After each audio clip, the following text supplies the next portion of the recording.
Okay, yes, welcome, and thanks for coming. So, yeah, as Graham mentioned, it's not just about biofuel production from algae, but I also want to talk about our other plant biotech experiments. So really, the biofuel from algae is an experiment, and we have several of these experiments to look at food and energy security and see if we can address that.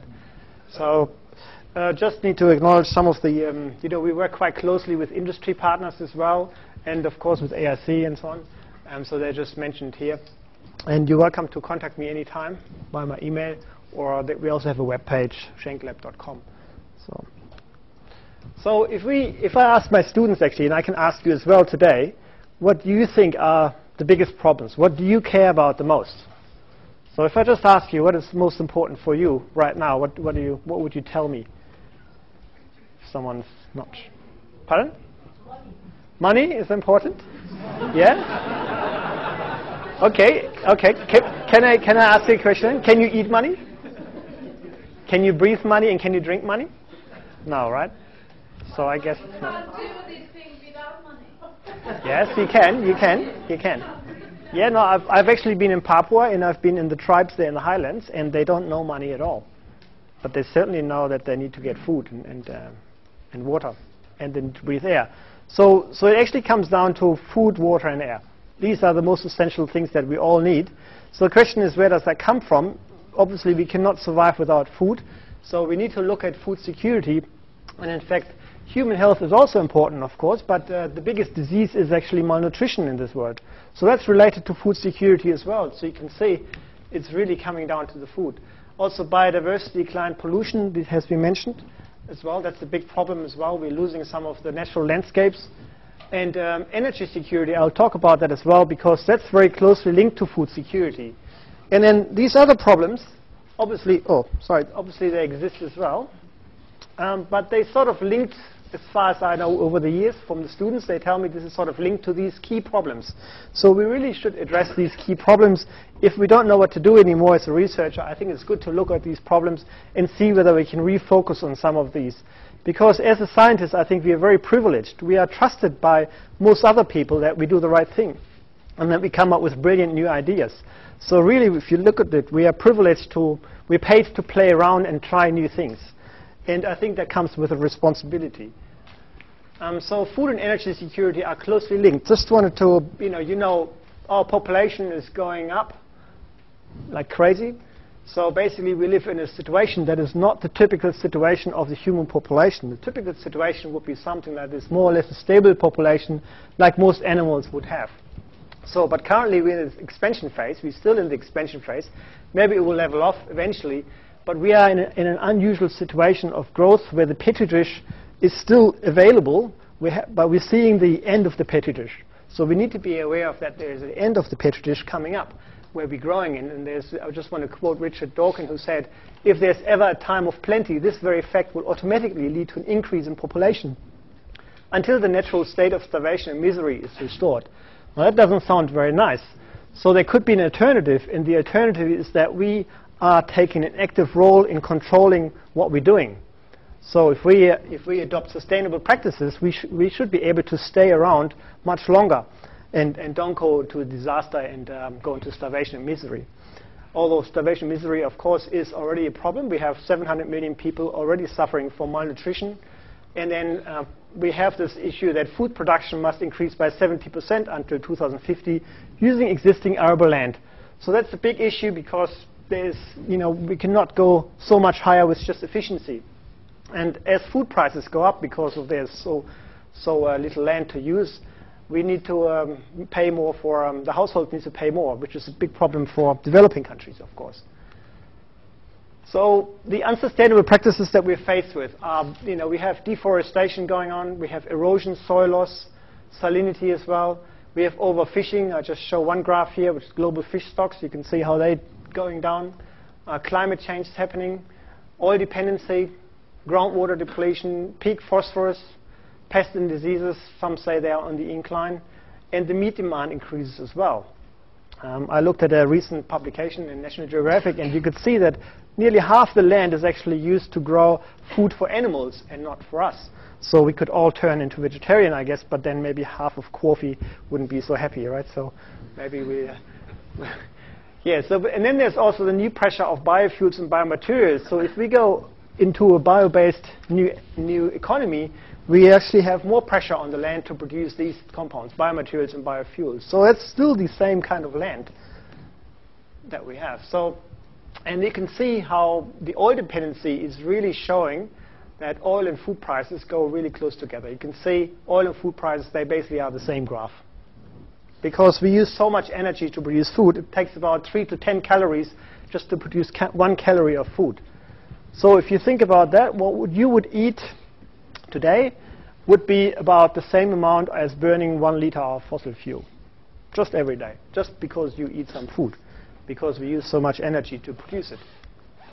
So maybe we need to look at some, obviously we can do some plant breeding, maybe come up with resilient crops that will resist some of the stresses, and also sustainable practices. We need to move towards sustainable practices. So I want to talk energy security because it's so closely linked. So energy is a big problem because currently, if we look at the energy consumption, 80% of global energy demand comes from fuels. And if we look at the renewables, all the renewables are actually producing electricity. So we're missing out on 80% of the current energy demand if we just look at the renewables. So even if all small cars become electric cars, we still have larger trucks, we have boats, we have planes that still depend on fuel to be run. So we also have an increased attention on climate change, decline in fossil fuel reserves, increasing cost, environmental damage. So in other words, there is a big need for sustainable biofuel production, but without competing for arable land or biodiversity. Very important. We can't just destroy what's there, so we can't compete with food or cut down the rainforest. So the first generation biofuels, unfortunately, did exactly that. You can see here palm oil plantations cutting into the rainforest in Borneo. So that's a very sad picture. Or you have the situation that food is being used for fuel. And also not the right message, I think. So competition with arable land and food production is happening. And destruction of valuable natural areas, such as rainforests, is also unfortunately happening. So in our team, we just thought about, and this is really, I'm just talking about my students and staff here because they have most of the ideas. So they come up with some approaches. These are just some of the approaches that maybe we can go forward to address food and energy security. And there are many more examples, of course, but it's just something that we have picked that we might be able to contribute towards too. But of course, it's just a small contributions, and there are many hurdles. So I'll point out some of these hurdles as well. So one is we would like to have a molecular breeding of resistant or resilient crop cultivars, we call them. So this would be drought-tolerant cultivars that can cope with the variation in climate, for example. So this is more the traditional area that I've been working in. Then we're looking at new farming practices with beneficial soil microbes. So beneficial soil microbes, although they sort of exist and people know they do something good maybe, it's not really so clear how that works and if we can do something about it. Can we actually breed plants that live in better harmony with the soil microbes? Because the soil microbes play a big role, as I will show you in a moment. And then I'll talk about algae farms, because algae have the potential that they don't need to grow on arable land. And so they could be used for food production, for feed, and fuel. And if you're having one of those crackers there, you have already been falling into the traps of eating algae as food, because they're algae crackers. So I hope you like them. Anyway, so just looking at the first option, molecular breeding of resilient crop cultivars. So here, I just want to take a little bit of a step in plant physiology for you. So, I mean, most of you would know this, but plants obviously need light and water to grow. So if one of them is missing, it's a problem. Water is the biggest problem, really, because without water, the plants will not grow and cannot do their transport. So that's why the pathways required for abiotic stress signaling are the most dominant pathways in the plant. So abscisic acid is the hormone that usually upregulated during abiotic stress. And so the abscisic acid pathway is stronger than any of the other pathways. But there's also plant defense pathways against pathogens. And these are the salicylic acid pathway and the jasmonic acid pathway. Then there's different types of interaction with microbes, so you can have diseases. So if the pathogen attacks the plant, then there's two ways to deal with it if you think about what the plant needs to do. There are two types of pathogens. They're the types of pathogens that would kill the cells first, and they produce toxins and enzymes to degrade the cell walls. And once the leaves have become really soft and they're dead, then they eat of them. These are the necrotrophic pathogens, so they love dead tissue. And then there's the biotrophic pathogens, such as rusts, for example. Their trick is to make the plant believe they don't exist. So they infect the plant, and the plant doesn't even notice. They feed off the living structure of the living cells. So they're very different pathogens, and now it's up to the plant to actually recognize the right kind of pathogen. If they are dealing with a biotrophic pathogen, they need to make sure they recognize it. And then one very good strategy against the biotrophic pathogen is to sacrifice the infected cell. So that's why you get little lesions on leaves. And so that involves the salicylic acid pathway and programmed cell death and reactive oxygen species and so on. But think about if it's a necrotrophic pathogen, that would be exactly the wrong thing to do, because then the plant would be actively killing some cells, and necrotrophic pathogens love dead cells. So in that case, the jasmonic acid pathway must be upregulated, which counteracts reactive oxygen species production and counteracts programmed cell death. So basically keeps the cells alive, but then has many other defense pathways. The same pathway, jasmonic acid pathway, is also responsible to interact with beneficial rhizosphere microbes. So it's interesting that the same pathway does both of these things. And then that can lead to induced systemic resistance. So it's a type of immune system, and basically there's a memory, the plant has a memory. Same thing when the pathogens infect. Maybe they infect this leaf here, but then subsequent leaves could be resistant because of systemic acquired resistance. So there's one problem, though, because plants can't do everything at the same time. So if they are exposed to multiple stresses, they need to make a decision. I already mentioned that when when abiotic stress is dominant, that they have to look into that. And so we discovered a few years ago a key gene, or master gene, if you like, MYC2. And this transcription factor is a positive regulator for abscisic acid, for the abscisic acid pathway, but it's a negative regulator for the jasmonic acid pathway. So we didn't know why that was the case, but then we thought about it a little bit more, because when plants grow and they have abiotic stress, such as drought problems, they need to upregulate the ABA pathway. And so in that case, MYC2 would be upregulated. But then they may not have a problem with fungi that would attack, because they would be mostly occurring under humid conditions. So that's why in the plants, it appears that they are wired to make a decision either between putting all the resources into abiotic stress or against pathogens, against necrotrophic pathogens. But that also explains why plants under drought stress are more susceptible to pathogens, because they can't do both. So here we looked at just a few, the idea was actually to use regulatory proteins such as MYC2 to manipulate the plant defense pathway, the natural pathways, so we can create resistant plants or more resilient plants. So here's one of the ideas. The mediator complex is interesting. It's got about 20 to 30 subunits, and it's linking the transcription factor with RNA polymerase II. Have you ever wondered why there's transcription factor motif so much upstream of the promoter of the Tata box? It's because there's a mediator complex in between the transcription factor and RNA polymerase II, and they link the two together. And then, so basically these subunits, each one of them is a level of regulation of transcription. So we can, by modifying the mediator complex subunits, we can also change the way plants behave and respond. So for example, if we knock out one of those subunits mid-25, you can see that suddenly plants become resistant against this fungal pathogen, Fusarium oxysporum, which infects the roots normally. So that's how it normally looks like, but this one is resistant. Still gets infected, but it's resistant. However, the same plants get infected by Alternaria really badly. So it turns out that mid-25 is required for jasmonic acid signaling. In this case, the plant defense against this necrotroph Alternaria are broken down, and Alternaria can suddenly infect, which it couldn't do before. But in Fusarium, it seems to be a story where the plant overreacts to the infections, like inflammation almost. So if the plant doesn't react and just tolerates Fusarium, it seems to be better off than doing something against it. And part of the reason is also because Fusarium induces the wrong pathway. So this is what a lot of pathogens that we actually see that are successful. They upregulating the wrong pathway. So maybe a necrotrophic pathogen would upregulate the SA pathway, and the other way around for biotrophic pathogens. So they're tricking the plant into believing there's something else. Here we have two other examples, MED18, MED20A. They're also resistant, but you can see the phenotype of the plant changes. So there's multiple pleiotropic effect.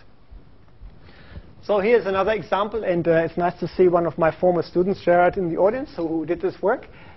So this lectin is a protein which is secreted by the plant cells into the cell wall. And so it wasn't quite clear why it's secreted in such large numbers. But as it turns out, when we purify the protein and add bacteria to it, it clumps up the bacteria. So it appears to be almost like an antibody that the plant produces. Of course, plants don't have antibodies, but it seems to act like an antibody. So it's secreted into the cell wall, clumps up bacteria, and if you overexpress this gene in a transgenic plant, the wild type normally gets infected like crazy with Pseudomonas, but the lectin overexpressing plants, they seem to show some resistance. So it looks like it can immobilize the bacteria at the cell wall level already.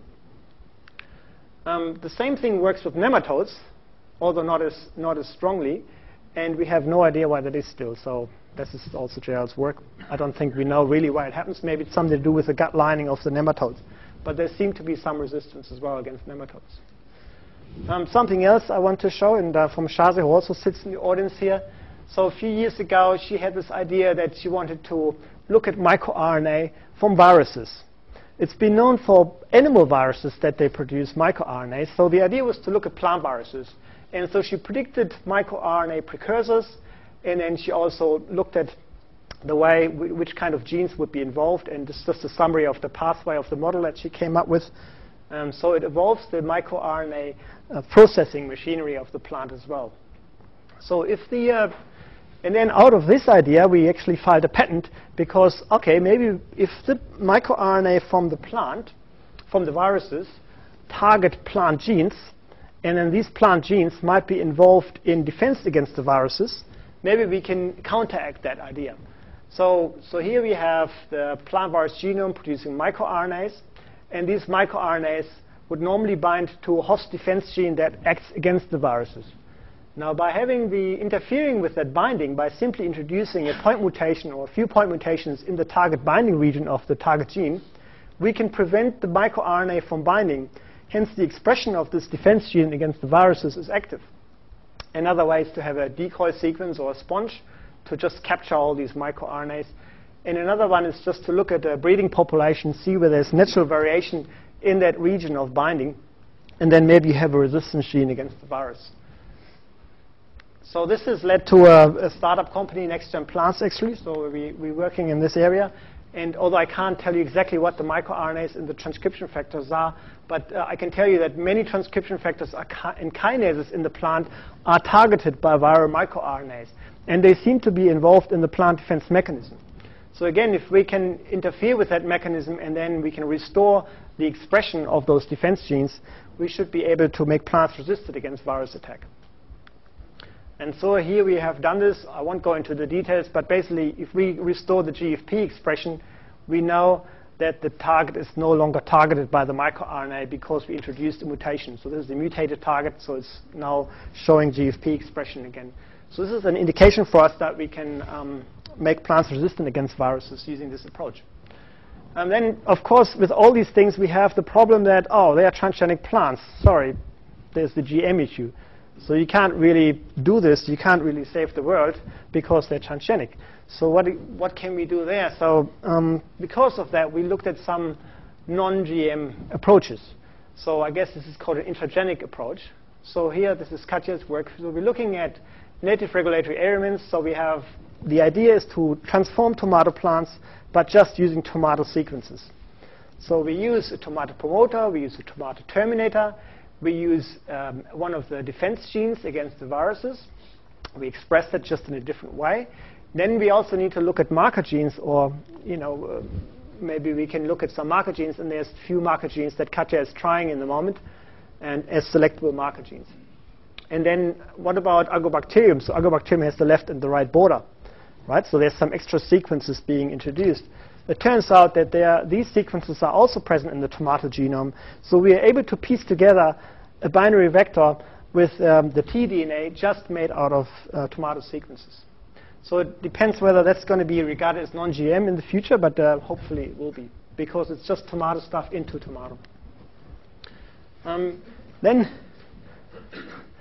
I had some students who were not so good and not so reliable, and so they were going to make transgenic plants, Arabidopsis plants, and make them resistant against the fungus. And then Matthew Timmons, he forgot to water them, and then eventually he watered them again, but they were already dead.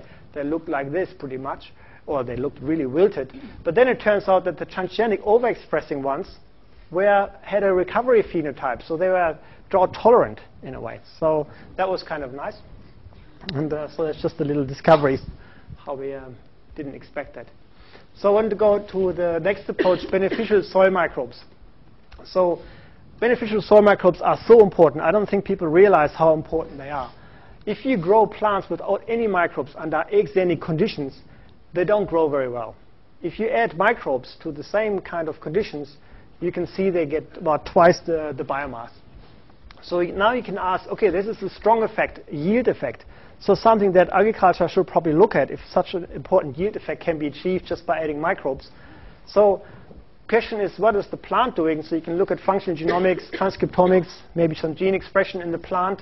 So we've done a microarray, and we've seen that a lot of the genes are related to nutrient uptakes that are involved with the microbial interactions. You can then also ask, what are the microbes? What kind of microbes are there? And so you can take this new approach because of next generation sequencing. You can do a metagenomics approach. You just isolate the DNA and sequence the DNA and find out what kind of microbes are there. However, that doesn't tell you necessarily what they're doing. So if you wanted to know that, you need to extract RNA, and in particularly messenger RNA. And then you can do metatranscriptomics. That's still a little bit tricky, but we're trying to do all of these things. So the rhizosphere of plants, obviously you have many microbes living in association with the rhizosphere.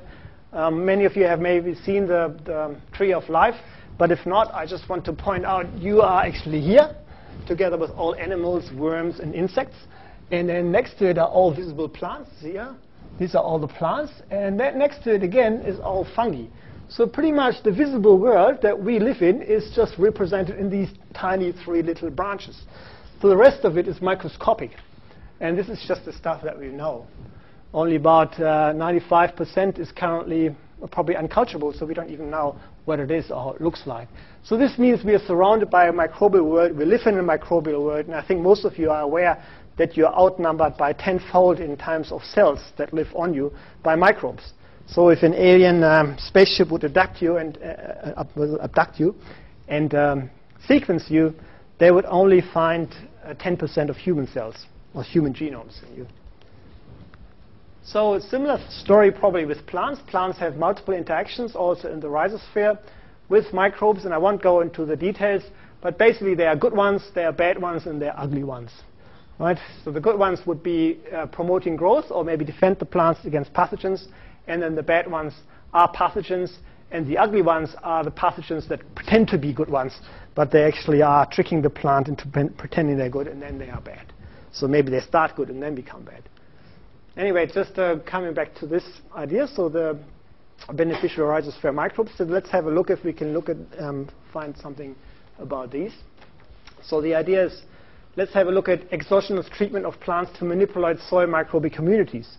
Can we actually actively manipulate the microbial community in the rhizosphere? Can we do something about it? And can we harness this to make plants grow better? I think this is a new approach that people haven't looked at yet. So when we treat plants with jasmonic acid, just spraying the hormone onto the plant, we notice that the microbial community in the rhizosphere changes. So this is just a, you can see that there. Oops, sorry. And then you can see that some of the microbes become more abundant after the jasmonic acid spraying than before. And it turns out that the ones that become more abundant are the ones that will bring some antimicrobial compounds or insecticidal compounds with them. So for example, Bacillus thuringiensis or relatives of Bacillus thuringiensis would be attracted. So it came down to this kind of model. So under normal situations, plants would support microbes that would help them grow better, so nutrients. But then under stress conditions, and this is what we're mimicking when we're spraying with jasmonic acid, they're crying for help, and they're getting the help in form of microbes that would then defend the plants, either against insects or against pathogens. So it's kind of an interesting idea. So we want to take this idea further, but we have not really fully understood how we can fine-tune this this recruitment of microbes, but it's something we'd like to do.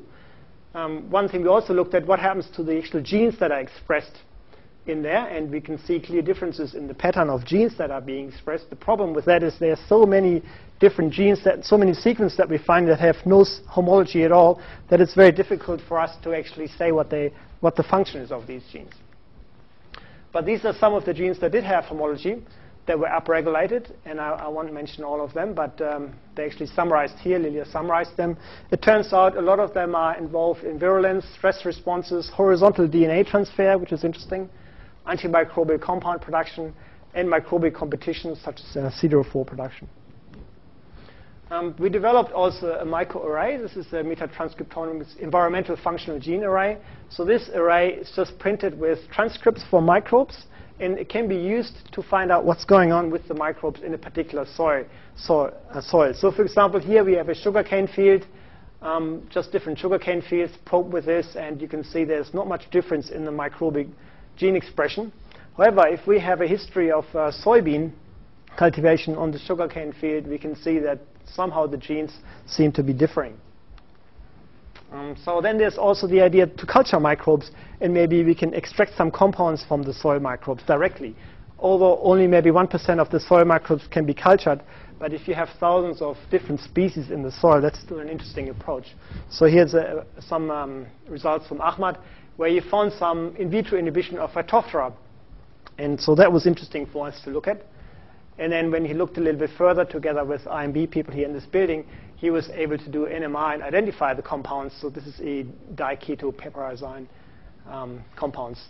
And so this is a compound active against Phytophthora, and maybe the first compound that has been found against Phytophthora from soil microbes. So there's also the idea that maybe we can use antimicrobial peptides that are already known and express them in plants. So here are some of the known ones from known antimicrobial compounds. So maybe we can express these in plants. Of course, we have to make sure they're not toxic to us. And here's another approach. We can not know at all what the kind of genes are doing from the microbes and still see if we can find antimicrobial compounds. So here's a vector that would express any gene in any form. So it's got a codon slippage area, and which means that you can put in a gene in any reading frame. Because the problem with bacteria is they do transcription and translation at the same time. So whenever you isolate RNA, only a fraction of the gene transcript will be available. So you need to express it there. And then the idea is to express it in high throughput systems and then look at the peptides and see whether you can do antimicrobial assays on it. So another frontier that we still have to get familiar with is the eukaryotic metagenomics and metatranscriptomics. We only looked at bacteria so far, but of course there's many eukaryotes, such as fungi and protists, in the soil. So we should look at those as well. It's just that their genomes are so big that they're very difficult to deal with in the moment. Of course, there's many fungi. But one thing we have tried is ecological genomics of microalgae, which also leads me on to my next thing. And you can see Katja here isolating a few algae and characterizing these. So you can now do 18S ribosomal DNA profiling, and you can find out what kind of microbes, what kind of eukaryotes are present. So we just looked at 3 different water samples here: Brisbane River, Wellington Point, and Mooloolaba. And you can see the eukaryotic microbial population varies quite a bit. These are just different replicates. You can see it's actually reproducible to some extent. So leads me to the next point. Algae are interesting because they can be farmed for food, feed, and fuel. And so they're an attractive, highly attractive feedstock. As I mentioned before, we need to look at something that's highly productive and that can be grown on non-arable land. So microalgae are 10 to 20 times higher in terms of area productivity than any other crop. That's at least in theory the case, because they double, sometimes they triple in one day. So you imagine you had a plant which would grow from this to this in one day. That's what algae can do, but only under optimal conditions. So we need to understand how we can keep them in this optimal algae bloom conditions. So then they can use any water source virtually, because they can grow in salt water, brackish water, even polluted water. So that's a good thing. And you have all year round harvesting, unlike many of the renewables. And there's many valuable byproducts, for example, protein-rich biomass, omega-3, all these kind of things. So here's the process. We collect some algae from rock pools. Rock pools are fantastic environments because there are very harsh conditions there. They might dry out at some point, and they get a lot of sun. Maybe they get very hot. So these kind of algae that are able to survive under these conditions have usually the capacity to accumulate a lot of oil, a lot of lipids in their cells. So you can see here, if they accumulate lipid bodies, it's a survival mechanism for them. So whenever they run out of nutrients, they still can do photosynthesis. They just stop dividing, but they can still do photosynthesis with the light because they only need CO2 and water for that. And so they just use that energy from the sun and convert it to chemical energy and store lipids, which is a survival mechanism. So we want to look at these things because we're interested in the oil, because you can use that for biodiesel production, for example. So we also would need to look at how we can harvest those cells, because they are microscopic, tiny cells. You can't just scoop them out with a net. You have to find ways to harvest them. Traditionally, use centrifugation to do that. But centrifuges is not something that you want to use here because that cannot be done in very large scale. And it would be very costly to do that. So it would be very expensive to do. So we looked at algae that would naturally settle when you stop agitating them. So you mix them around when they grow, and when you stop, then they will just sink. So that's the theory anyway. So, and then there's also induced settling. So maybe they grow normally, and then you expose them to something and they settle. So I'll show you an example of that. Then we need to look at whether they grow well under outdoor conditions. It's good when they grow in the lab, but they must also grow in larger scale in outdoor conditions. So this is a very applied project.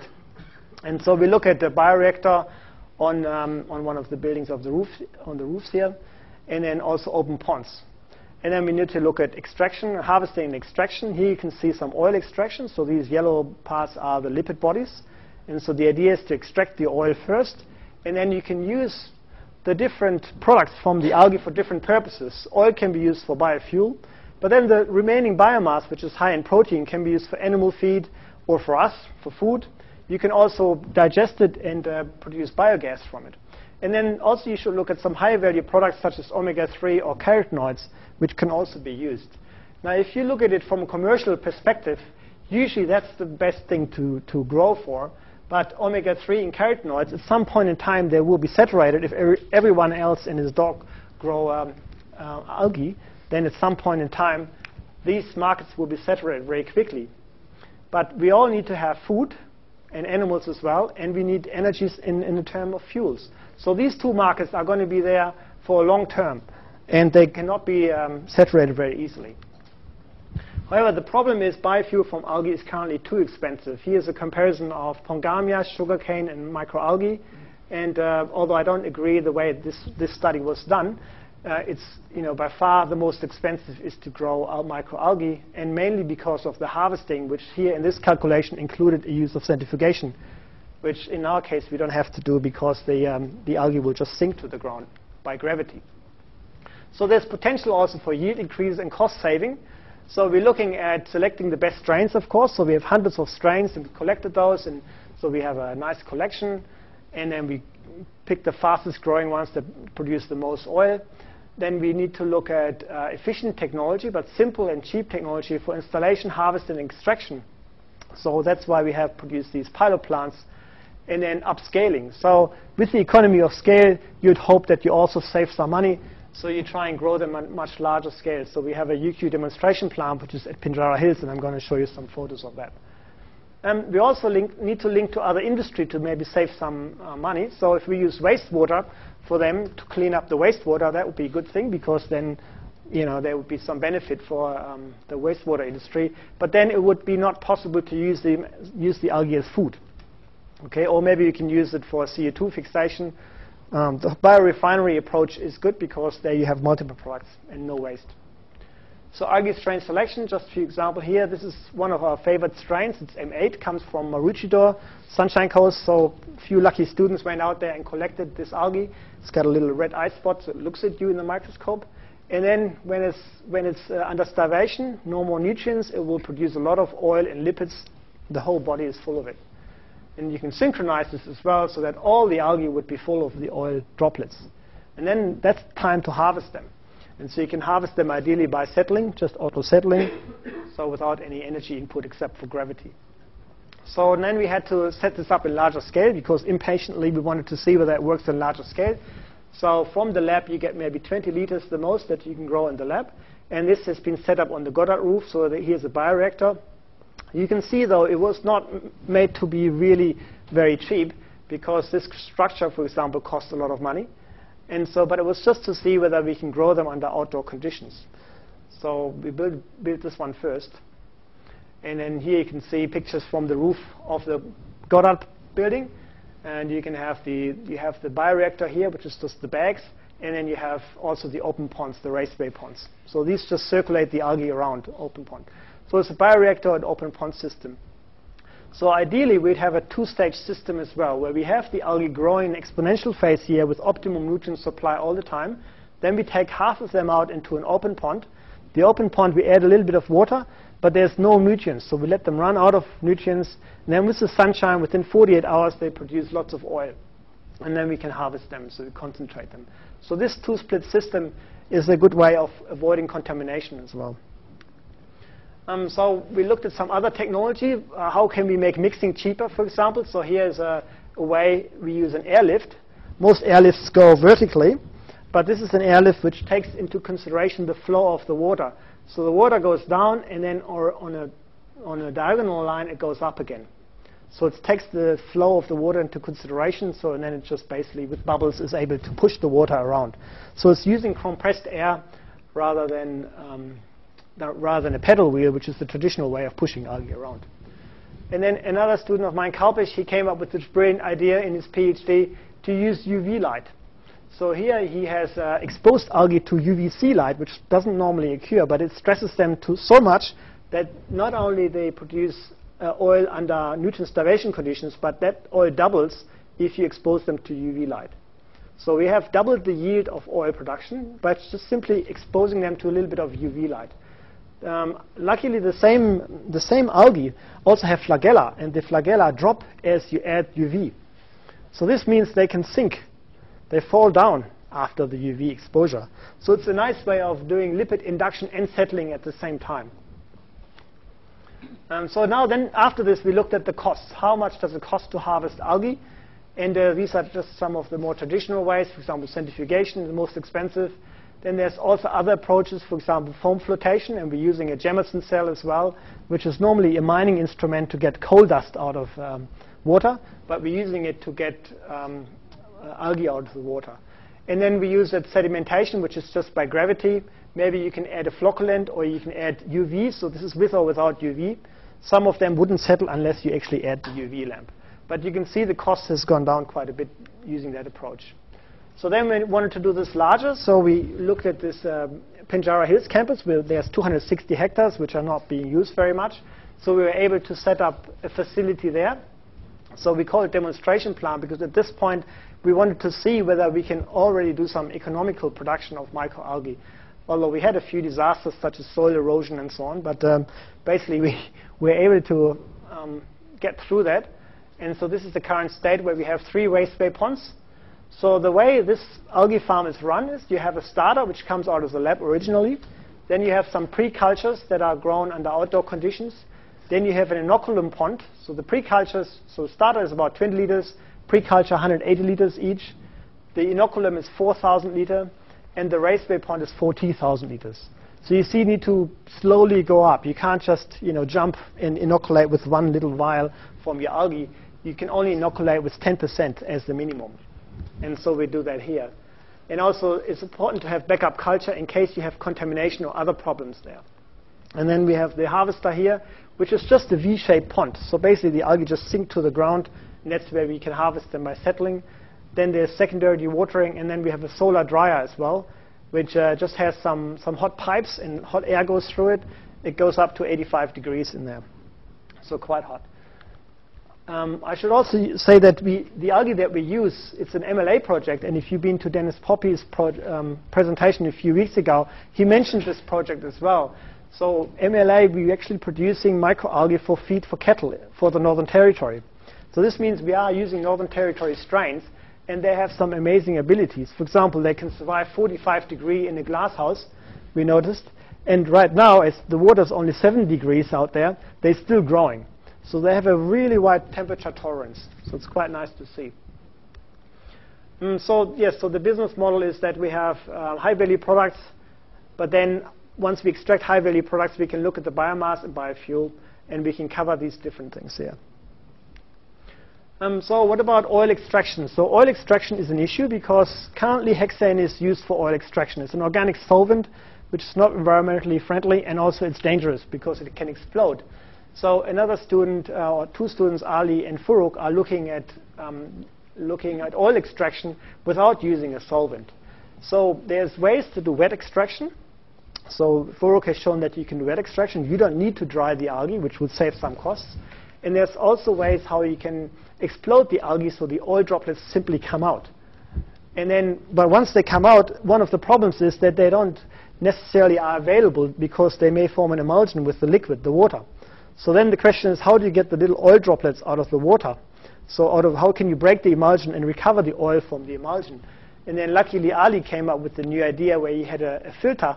He invented a new filter, and basically you pour the water, the emulsions, through the filter, you can recover all the oil. So we're trying to optimize this process in the moment. Hopefully it will work. But the principle of this is you have a filter here. We call it a hydrate gel filter. And then we pour the liquid on top of it. And anything that has a certain particle size or is hydrophobic will stay on top of the hydrate filter. Anything hydrophilic or very tiny will go through. So for example, chlorophyll goes through, but carotenoids don't, because carotenoids are hydrophobic, but chlorophyll is hydrophilic. So this is the kind of thing that we're looking at. So this technology, as it turns out, can be used also to concentrate algae and to get oil out of it. So that means it has a lot more applications. For example, if you have oil spills, you can use this to recover the oil from oil spills. Or you can concentrate juices with this. This is carrot juice, for example. Currently, there's no concentrate for carrot juice because whenever juices are concentrated, they're heated up, and that would make an ugly color for the carrot juice. So you can also remove microbes from water. So as you pour the liquid through, the microbes would be captured in the hydrate gel filter, and the water that comes out is without any microbes. So we tested that. We even included phages and viruses, and even those are captured. So now we have a water purification device, which we discovered more or less by accident because we wanted something to concentrate algae. So we're very happy with that, and we're looking for industry partners. And this is just some other high-value products. So for example, we look at omega-3, EPA. And so we looked at the best strains there that produce a lot of omega-3. And then we also look at omega-3 optimization. There's phytosterols as well, which some of them, they're in margarine. Phytosterols are supposed to lower your cholesterol. So there's also some algae that we found that are high in phytosterol. So this is Farouk. He found this one algae which was really much, much higher. It's about, you can look at this, it's actually 2.5% of its dry weight is phytosterol, so it's quite nice. And there's some new plans for algae farms. So maybe at Gatton we're going to build one, but then one of the more immediate goals is to build some for farms in the Northern Territory. So this is in line with what Dennis Poppy was saying a few weeks ago. So we want to build farms for the cattle growers in the Northern Territory, because then they can have their own protein source during the dry season. Currently, soybean meal and cottonseed meal are imported for them, so they can feed the cattle. But they can, if they have their own protein source on the farm, that would be quite attractive for them. There's another idea just to use algae as an energy-only idea. So here we would look at a zero-input algae energy farm. So let's see if that's possible. We haven't really shown it yet, but we have some data. So if we just have sun, CO2, and water as the only inputs into the system, we grow some algae, then we concentrate the algae, we do wet extraction, we get the oil to produce biodiesel. The remaining biomass, which is about 80%, goes into an anaerobic digester. That will produce biogas. The anaerobic digester has some leachate, which is full of nutrients, so the nutrients can then be used to grow more algae. So we've already shown that that works in small scale, but basically this system would allow you to produce biogas and biodiesel. So it's an energy farm that produces fuel, and it has virtually zero input. You don't have to add fertilizer, because fertilizer is being recycled. So I think that would be quite a nice thing if we can show that that works on large scale, and then we just work on the cost, how we can reduce this. There's also something I want to mention is Kalpesh came up with this idea to capture his own carbon from his car because his GPS was actually telling him, oh, you emitted so much carbon dioxide. So he said, oh, what can I do? I work on algae. So he put this extension to his exhaust pipe, which captures part of his CO2. And then he was able to remove, I think, half of the CO2 emissions that he had on his car. And then he used that, basically that forms carbonate, and then he used that to grow more algae. Okay, so then you can think about maybe you could use those algae to go into this system, or you can use the algae to produce biochar and then bury them underground. If you did that, you have biological carbon capture and sequestration going on. So you're actually removing carbon from the air. So imagine you would drive your car, and by doing that, you're actually removing carbon from the air, right? So that would require maybe that the service stations would give you a discount when you deliver some of your cartridges when you capture the CO2. But anyway, that's just future stuff. So in summary, algae may address human health in terms of omega-3 and so on, biodiversity decline if we don't have to cut down rainforest, food security and energy security. So we're excited about this. We calculate we need about 10 grams a day to cover the most important deficiencies. And lastly, I just wanted to acknowledge everyone who's been working on this. And these are just the current people. And you can see some of them start very young. So quite amazing, really talented people around. So and what I've been talking about is really just their work and their ideas. So I'm just the presenter, really. So that's the microbe group. They also have their own website. This is the Nexgen plants team. And there's 4 or 5 postdocs on it, or nearly 5. Gaia is just about to submit her thesis, so she will also be soon part of this. And then this is the algae biotechnology team. And so, all right, please ask any questions. Thank you very much.